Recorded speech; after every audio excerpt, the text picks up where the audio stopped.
Hello everybody, welcome to the United Stands. I'm Mark Goldbridge and this is your latest Manchester United news and transfer news. Buckle up this morning. We've got some really good stuff, really good topics to get into.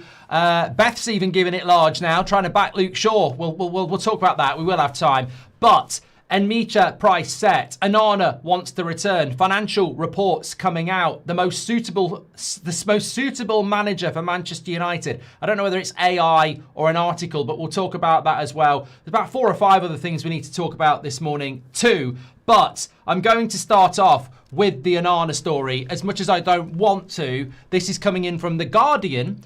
Onana intent on reclaiming place at Manchester United team next season. Onana wants to fight to re-establish himself as Man United's number one after his season-long loan, and he thinks he can come back and fight for his spot. Now, look, some people are saying Man United won't bring him back, they want to sell him. That's not how it works. If Onana says, I want to come back, he's got a contract, and it's not easy to remove players, as we've seen with Jadon Sancho. So United going, oh, you know, I'm seeing journalists coming out and going rubbish, load of rubbish. Man United are going to sell him. He is under a contract. Like you have got to take on board that if a player says I'm not leaving, I don't want to be sold, the club just can't go, well, he is. That's not how it works. So we need to have some serious conversations with Onana, because that's in The Guardian, which means it might be coming through his agents, it might be coming through him. He might genuinely think.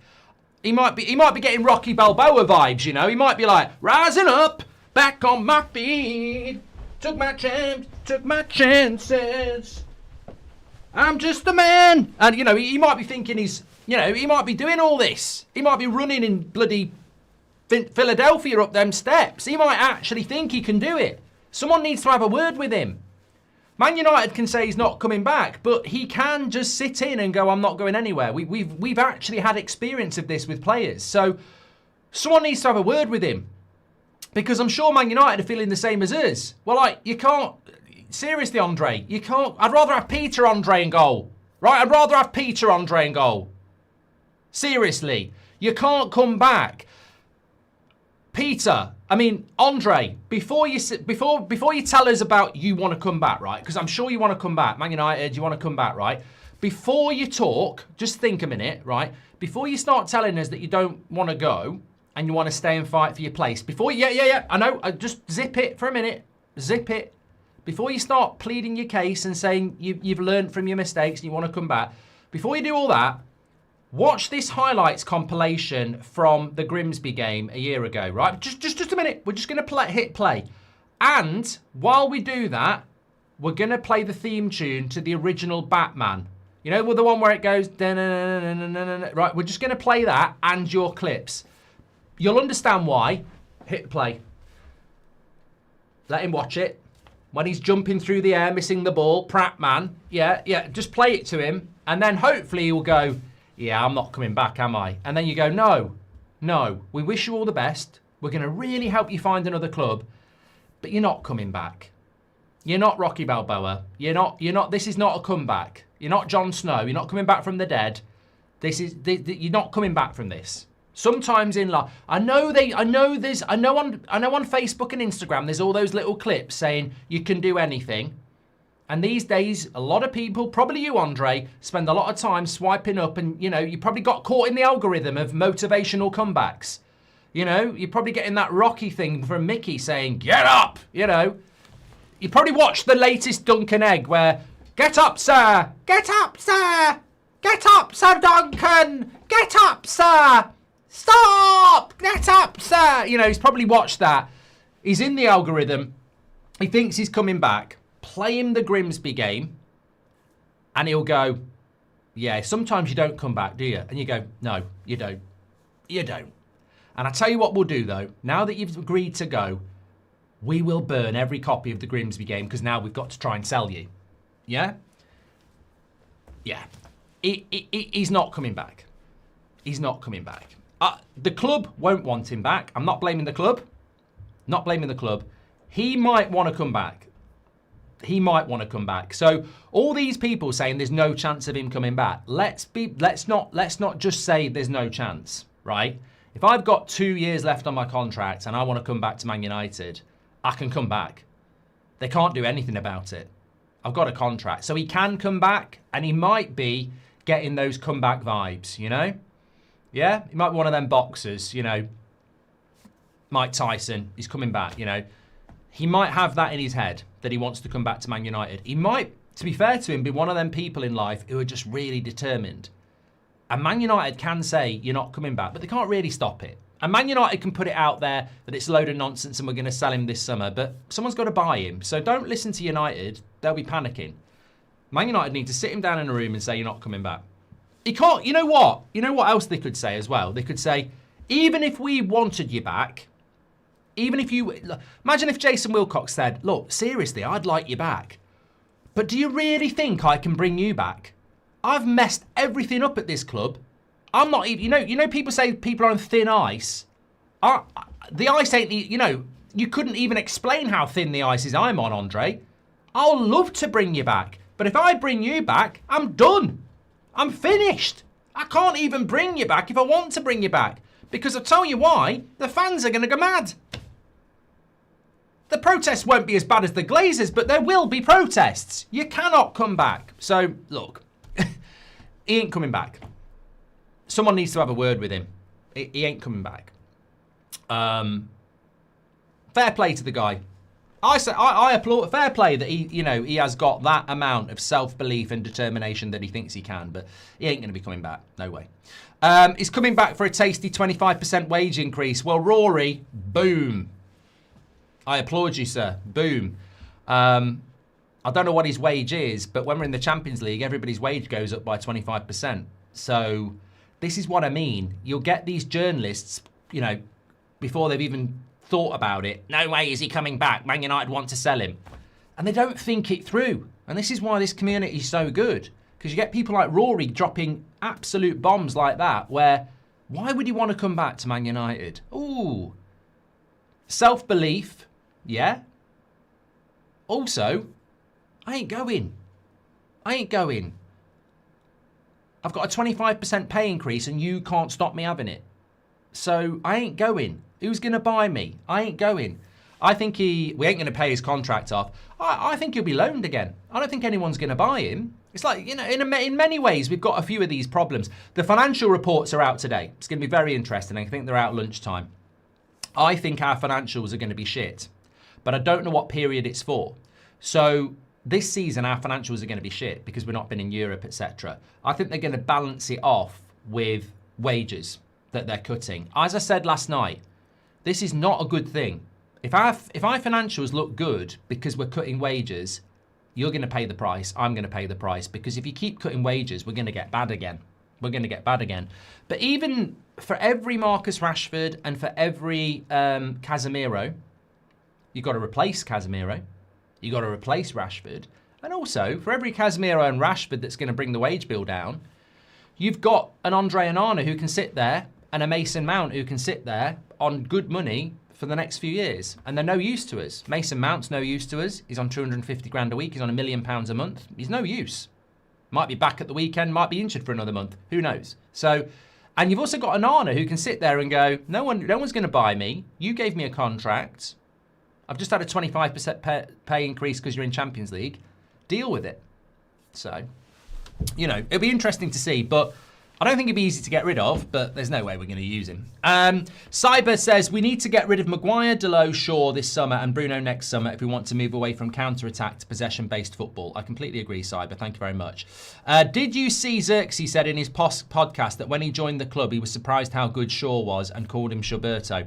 Do you want me to? I want to talk about this Nmecha story because it's coming in from Germany and I think he's an interesting profile of midfielder, but we're having a bit of a laugh this morning. It is a news show, and it is news. So let me read this to you. Beth sent me this morning in our group chat, and I thought, you know what? I've already replied to it anyway, so I don't mind. Just before we go to that, Transfer Room has analysed its data to find the best fit for the current United squad, ranking the managers by best fit in order. I want to go through this because it's really interesting who they've got in their top 5 as the best suitable manager for Manchester United. But we'll come back to that in a moment. Let me just cover this off for you. So Beth sent me this. Joshua Zirkzee, on which Manchester United teammate has surprised him the most on the pitch? Maybe Luke Shaw.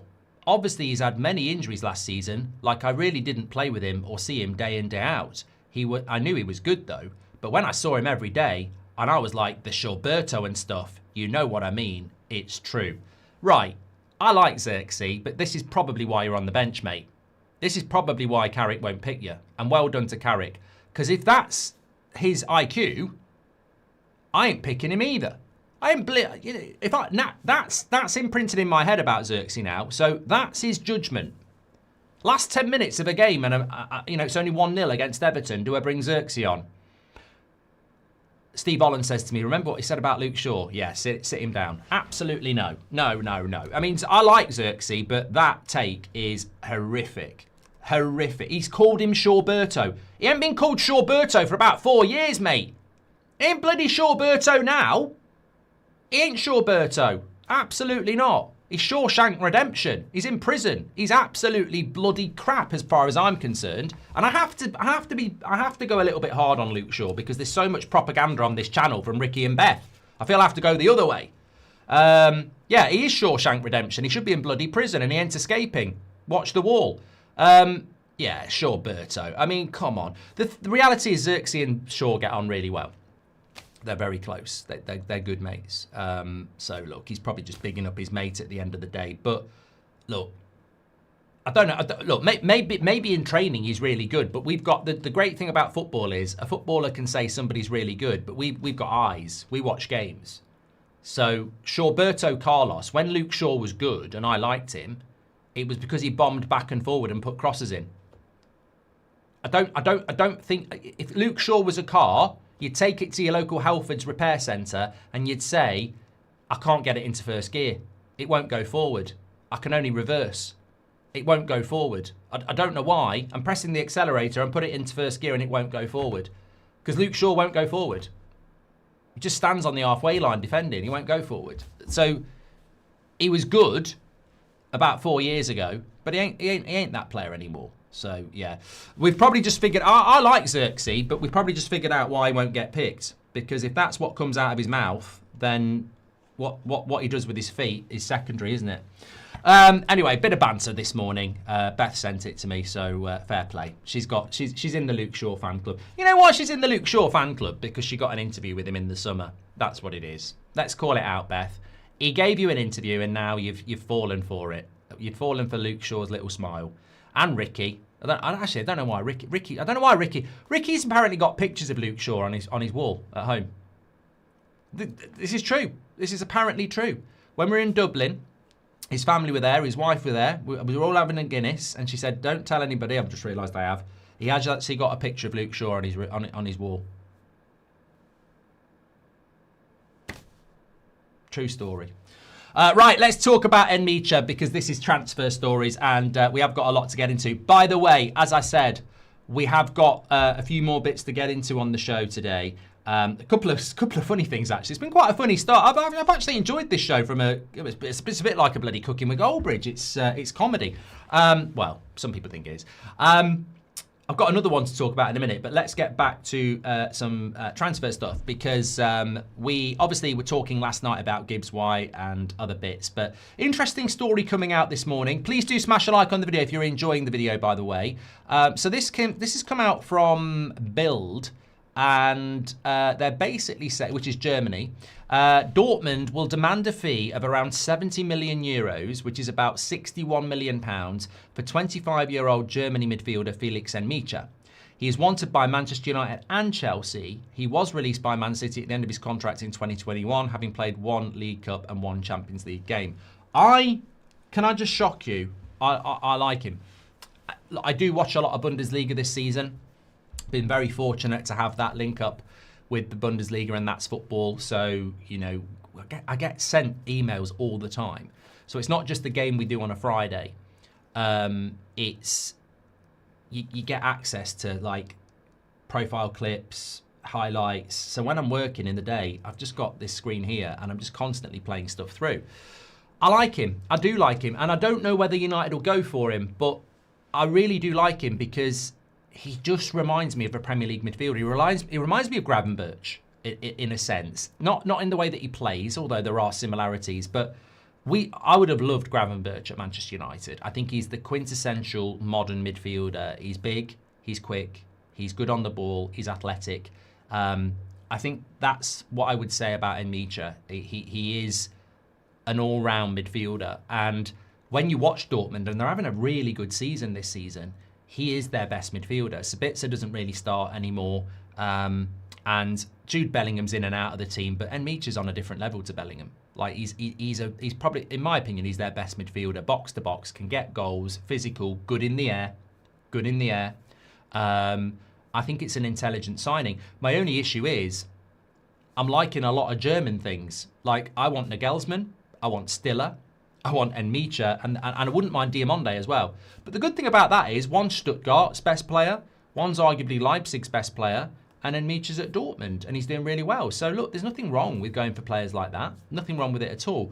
£60 million is probably my big issue. Not Jude Bellingham. I mean, I'll take Jude Bellingham. Jobe Bellingham. The issue is going to be the fee, because if they want £60 million, we've dealt with Dortmund before, and it is a lot of money. But look, his age profile is really good. He's not like 28.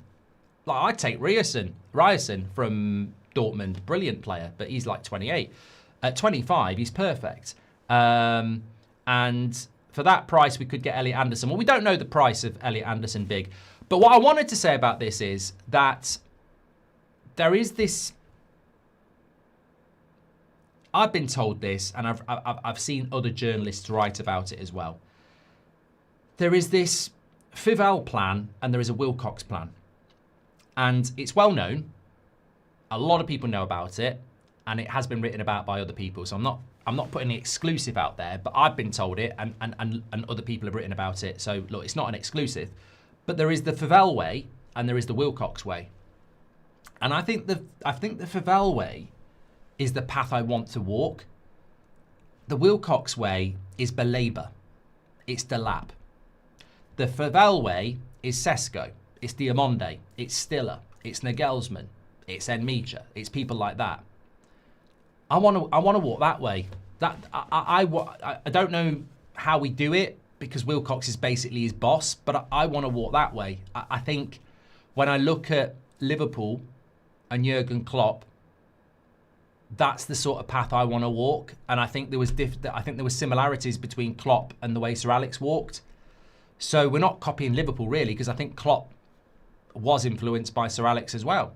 So I want to walk that way, because you can see the identity. Every time there's a player that we're interested in, you can tell whether it's Fivel or Wilcox. And I want to walk that pathway, because I think the Bundesliga, everybody buys from Europe. Brighton do it, Man City do it, everybody does it. But the Bundesliga is definitely the league closest to the Premier League in relation to intensity and style.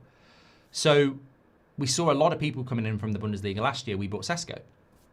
So I think it's an intelligent pathway. Every Bundesliga team has 2 or 3 young players. They really do in their starting 11. It's just something they do. So there's some really talented players there. But he's 25. So I like this. I like this deal. Obviously, it's one of many options. And ideally, I think you want Elliot Anderson and I want Stiller. United want Belabor. We've got to acknowledge that. I think what will happen, in my opinion, is we won't get Anderson and Belabor. I don't think we're going to do 2 70 million signings. I think we will go for the Anderson or Belabor as the main deal, or the Tonali, and then I think we'll go for the second deal, which could be a João Gomez, an Nmecha, hopefully a Stiller, because I don't think his price is going to be that high. So I think there's a £70 million signing and a £50 million signing. I think that's the way they're going to do it. I don't think they're going to do 2 70s. I don't. So in that case, I think Nmecha becomes quite interesting, because if you can drive that price down a little bit, he's quite close to the £50 million. But I don't think we'd get Stiller and Nmecha either. I don't. So I would acknowledge that. We're not going to get Stiller and Nmecha. So it'd be one or the other, and then one or the other out of Belabor, Anderson, Wharton, I think. And I mean, look, nobody mentions Wharton, but he's definitely he just does. I don't know what it is. What do you think it is about Wharton? Because Wharton is definitely on United's radar. I just think probably a little bit. You know what? I think probably KFC said the comedy's back with Belaber. The Belaber for 70 million bit wasn't meant to be comedy. I'm doing serious transfer talk here, but yeah, I mean, yeah, it is comedy. But I didn't mean to be. But Wharton is definitely a player for Manchester United. Like, he's a target for Manchester United. Interestingly, another audition for him on Sunday. I'm expecting us to beat Palace quite comfortably, but realistically, they're the same Palace team without Gahey. I mean, he's their captain, isn't he? So look, Wharton's definitely there. My issue with Wharton is that I just don't think. I mean, I don't rate Belaber, so I'd probably take Wharton over Belaber. Wharton strikes me as a jack of all trades and a master of none. He's a good all-rounder, but he's not really a holding player. He's not really a creative player. He's a box-to-box. So I'm interested to watch him again on Sunday. I think you've always got to get...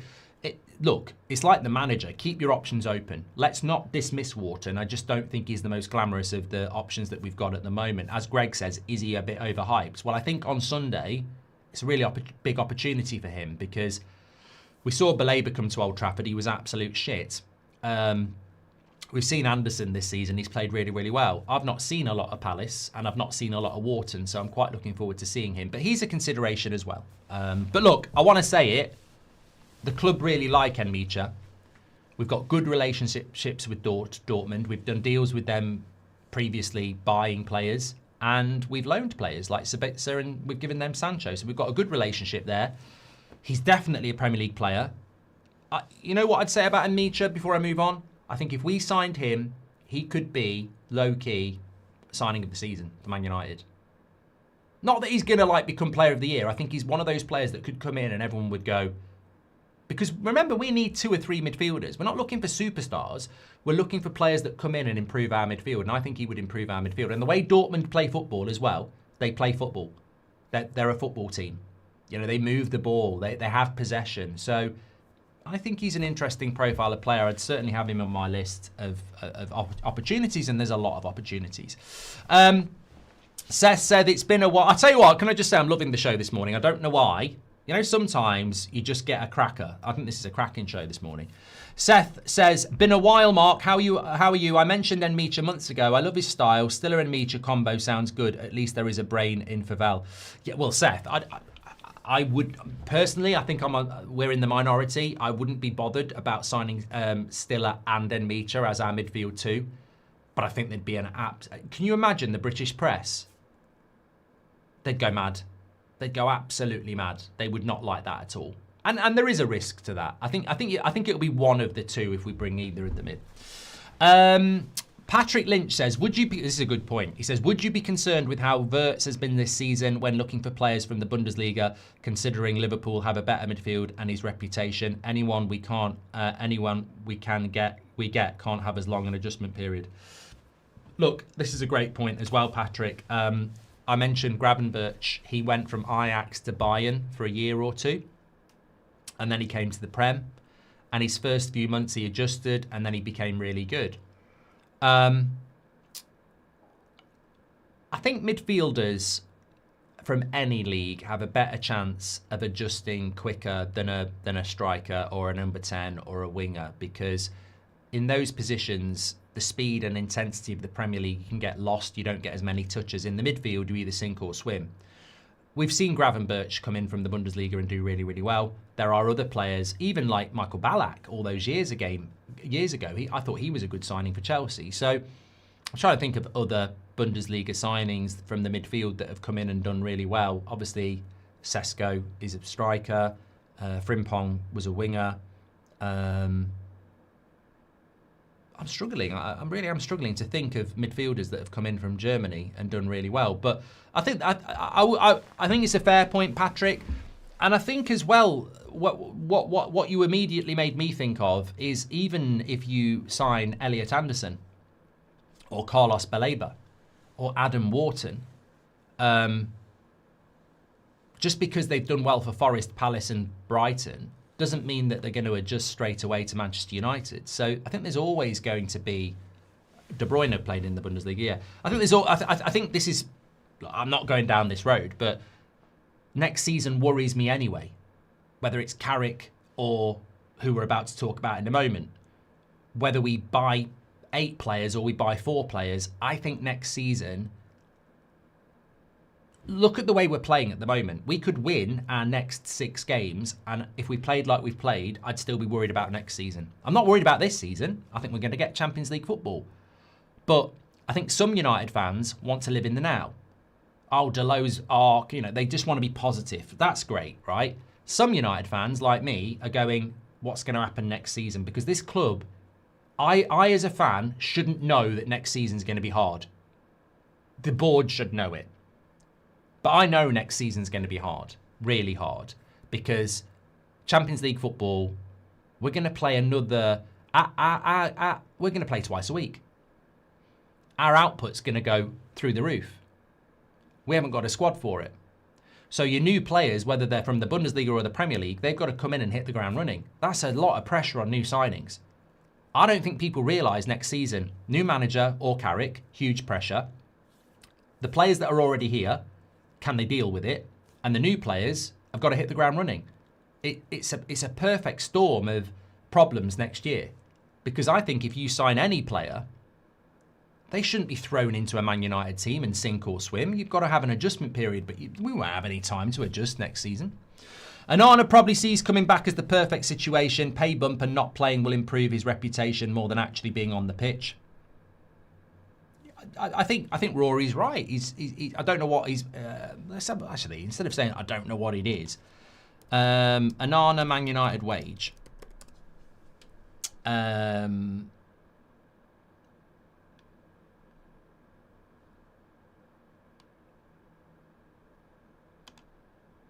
Apparently, he's on 100 grand a week at Man United. So... As a goalkeeper, you're going to really struggle to get that anywhere else. So you come back to Man United, there's a Champions League bonus on top. Even if you don't play games, that's going to go up by 225 grand a week, isn't it? An honest story is bad timing. Le Mans' aura is so high, says Raj. It's not. It's not. I don't think this impacts Le Mans at all. We know who we want in goal. Marlowe says, shout out to Bodo Glimt for showing us that success in football is all about club structure and mentality. All that United lacks, says Marlowe. I tell you what, Marlowe, I've got to be completely honest. I do, and I have found those Champions League qualifiers absolute shit this time round. I watched Real Madrid against Man City last year, and it was interesting, but oh yeah, so they beat Inter Milan in Milan 2-1. Atletico Madrid won, and obviously Newcastle won. Yeah, I found it quite quite dull, if I'm being honest. I might do Benfica Real Madrid tonight. I'm sort of tempted to do it as a watch along, just because I think it might be quite... shall I do that later, actually? I might do Benfica Real Madrid just because it's controversial. Maybe. Thank you very much for that, Marlowe. Okay, let me move on. So, yeah, interesting story about Nmecha there. Please do smash a like on the video and subscribe. Thank you, everybody, this morning. A few more bits to get into. But before I do, there is an update from Fabrizio Romano as well about Rashford that I need to talk about. So I said we'd been for a bumpy ride this morning. But I want to talk about this manager thing next. So basically, Sky have put this out there as well, that there is... I don't know how they've done it. I mean, if anybody in the chat knows, let me know, because I don't know how they've done it. But basically, they've done a graph of suitability, who's the most suitable manager for Manchester United, which is pretty interesting. So we're going to go through that in a moment. But talking about managers, I mentioned this, and a lot of people commented on this, not live, but, well, probably live, but I saw it in the normal comments. I've had it up to here, which is 6 foot. I've had it up to 6 foot, not 5'8". I've had it up to 6 foot about, when you go online I don't mind a short clip. I prefer long form content. I'm watching Inception at the moment. I just love film. I love long form content. I love thinking, and I'm an intelligent person with a high IQ. I can do long form content. A lot of people are low IQ and they just love short form content. But I can watch short form content, and I like short form content if it's edited well and it's a real person. I cannot stand AI. I can't stand it. It's shit. YouTube should kick it off the platform and everybody else should. It's rubbish. So what I'm talking about, and this is football related, yeah, is you'll get, well, let me give you an example of a film first, yeah? So I saw one the other day, and it was, what film was it?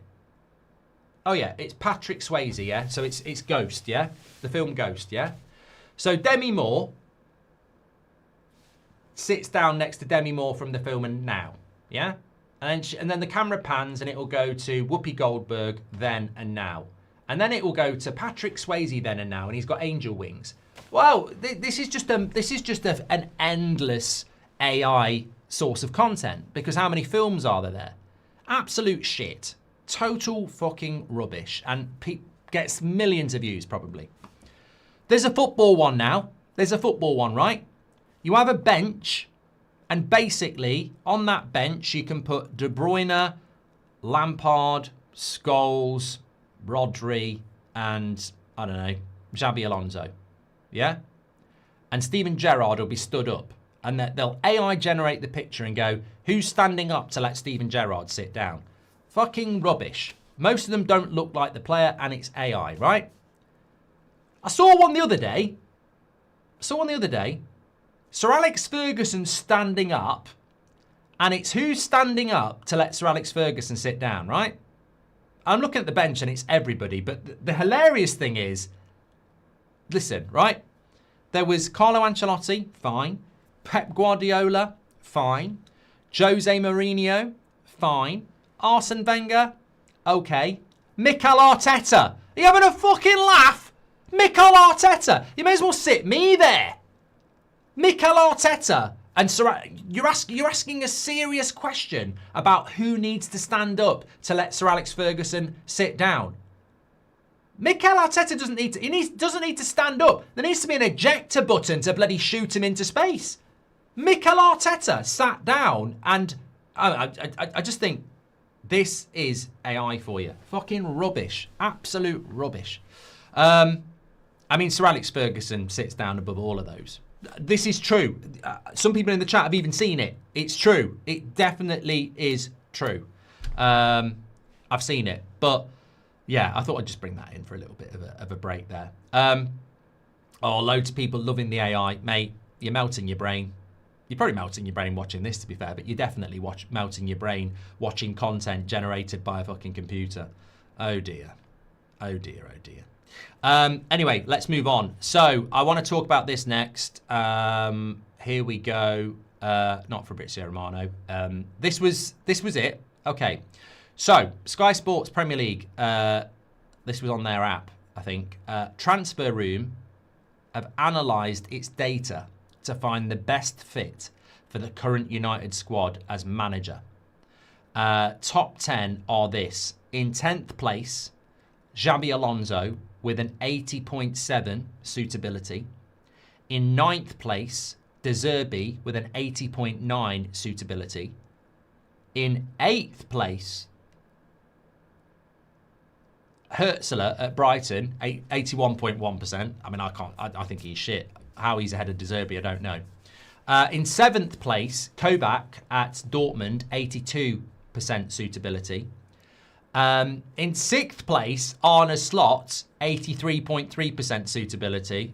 I know. In 5th place, Eddie Howe, 83.5% suitability. Roy Keane would be happy. In 4th place, Gasparini at Roma, 83.6% suitability.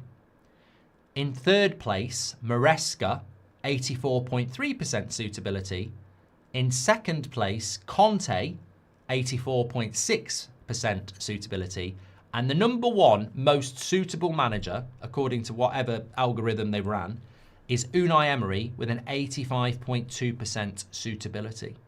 which I actually would say there are some weird ones in there, but I actually think Unai Emery is probably the most suitable manager for Manchester United. We've just got absolutely no chance of getting him.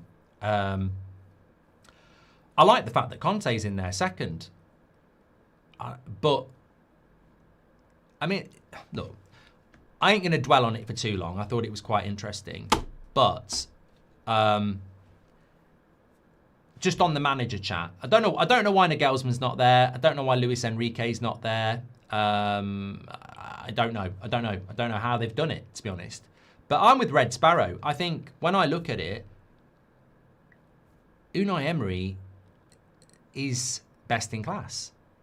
Like, why are we not linked to Unai Emery? I'll tell you why. Money. It's as simple as that. Man United sacked Amorim and it cost us loads of money.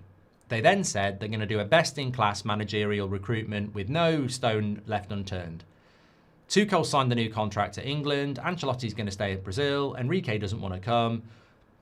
Emery, we're not even talking to him. So how are we doing a best-in-class, no stone left unturned recruitment process when the best candidates aren't even bloody being spoken to? So I don't want to disrespect Villa because I don't think Emery is coming to Manchester United, but I don't understand why we're not making a play.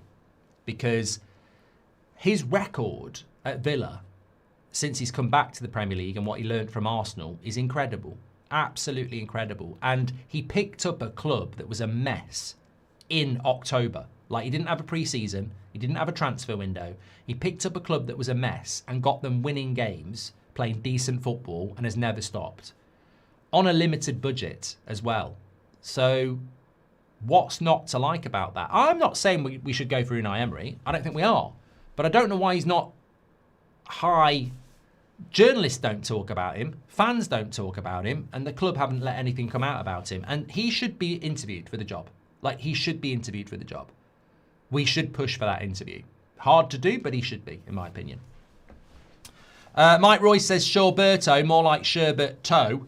And Marlowe said, where we buy players from is irrelevant. There are Premier League greats from all types of leagues. The scouts must do their job and not be lazy. I agree, Marlowe, and which is why I've said multiple times, I don't agree with this under 26 Premier League proven parameter that we seem to be obsessed with at Manchester United, because I don't actually think we need to be that sort of stringent on what we're doing. I think, you know, as you say, there's players that have come in from South America. There's players that have come in from the Netherlands. You know, players that come in from all over the place. So definitely, we should be looking at that.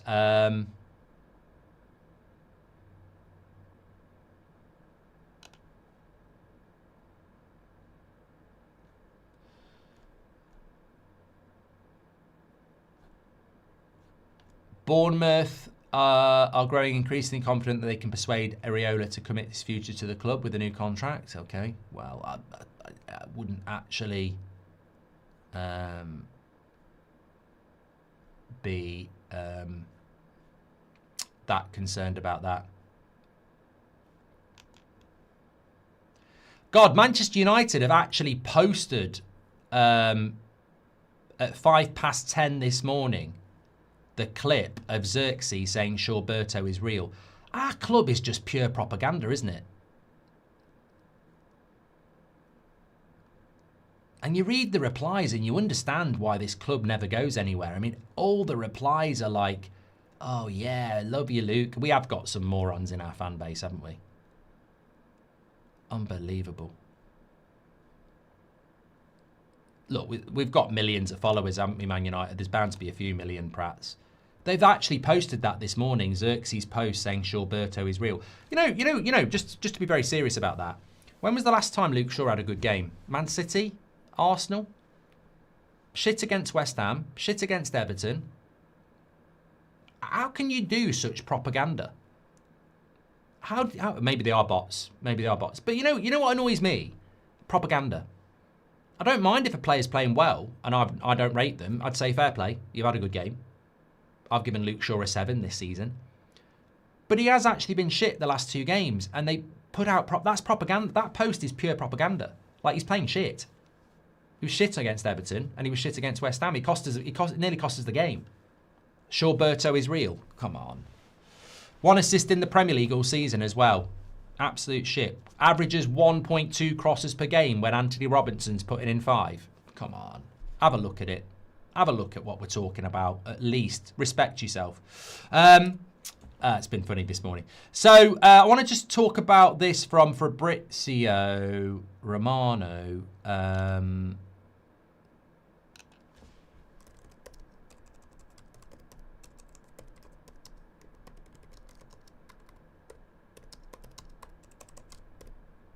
What? Does anyone else do that? Put 0 instead of an O. Where was it? I've got to find it now. Here it was. So, Fabrizio Romano has said this about Marcus Rashford. Barcelona have made progress in talks over personal terms with Marcus Rashford for a potential permanent move this summer. Barca want Rashford to stay, but Man United are insisting there'll be no discount on the 30 million euros buy option clause. Look, again, just be wary of United playing Billy Big Bollocks, yeah? Because Onana's not coming back, we're selling him. I ain't going anywhere. I'm not going anywhere. Please do. Barcelona are definitely paying 30 million euros. Rashford and Barcelona. Well, I want to go to Barcelona.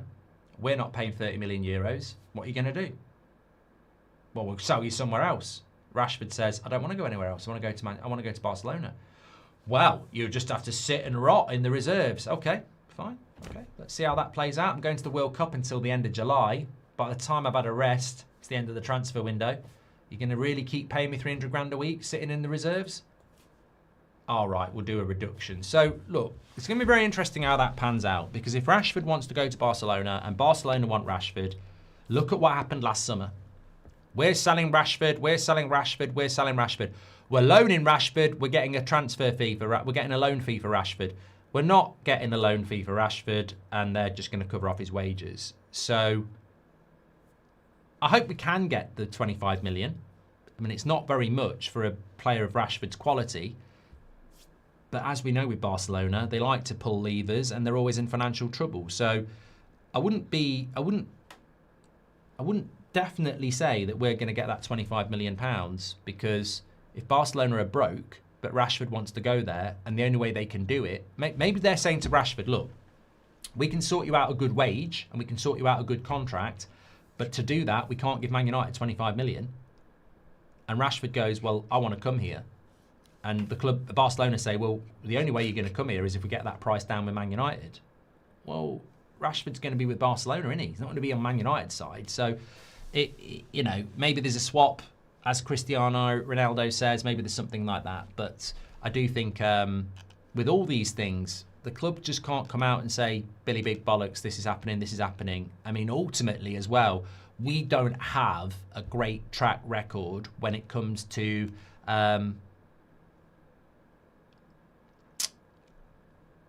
negotiating. So, yeah, we'll have to wait and see how that pans out. But I'm not that worried about that. I mean, Marcus Rashford going to Barcelona should be happening.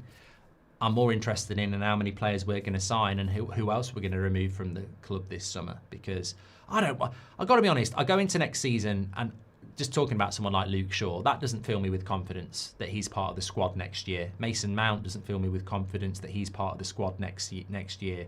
Then you've still got Harry Maguire, Dalot. There's a lot of players next season that I think we need to be trying to move on from, that we're not going to be able to move on from.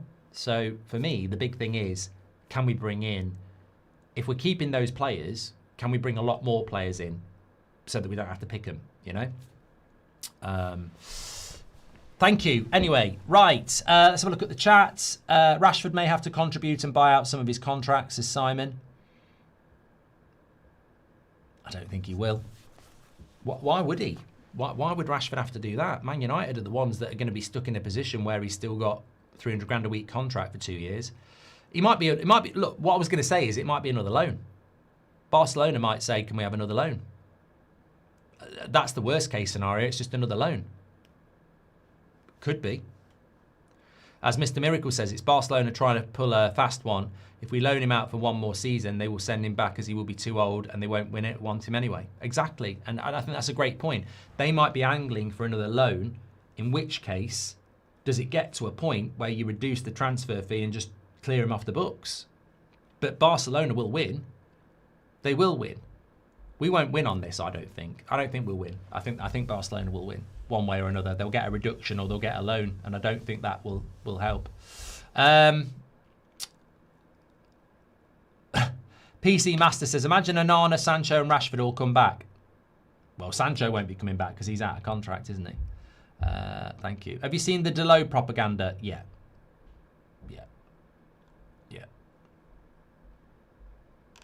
Look, it's in there. Look, the way Manchester United Football Club works is it's a well-oiled machine, and when they notice that players aren't doing well, but they're going to be here for years to come, they'll put a lot of work into PR. When Luke Shaw wasn't fit and went to the World Euros, they've never stopped on the PR Luke Shaw machine. They're always tweeting about him. So that's the way it's going to be. That's the way the club's going to work. New horror film out on Friday. I Know Who You Didn't Sign Last Summer, says Hellbadger. Thanks for the super chat. Mark, the priority is going into next season with a new midfield, says Ladios. Yeah, and hopefully 3. Shane Martin says, hilarious the Favel stuff. Wilcox knows Nmecha better than Favel from the Manchester City Academy. Well, it's not hilarious, is it, Shane? Favel is... Shane, are you a simpleton? So you found out that Nmecha came through the youth system, so therefore you think it's a Wilcox signing. Favel would know about him anyway. Do you know anything about Favel? Like, he doesn't just buy Bundesliga players, mate. His whole thing is knowing everything about the best young talent in football. So he would have known about Nmecha anyway. I admit it might be an angle that Wilcox agrees with him on Nmecha, and I hope that does. But come on, do you want to go through the list of Wilcox fuck-ups? Guy's clueless, mate. Thanks everyone for watching. Stay safe. Brilliant show today. Really enjoyed it, especially the Onana bit. That was a nice little... I mean, we should start every show with something like that. Rising up. Thank you very much for watching. Le Mans was probably Favel as well. Well, Tony Coton had a lot to do. I don't know the background of Le Mans. It would feel like more Favel. Young goalkeeper in the Belgian league would feel more Favel than Wilcox, but Tony Coton did have a say in that as well. Definitely. The goalkeeping coach, who should be listened to. Like, we never should have done what we did with De Gea and Onana, and that was on Ten Hag.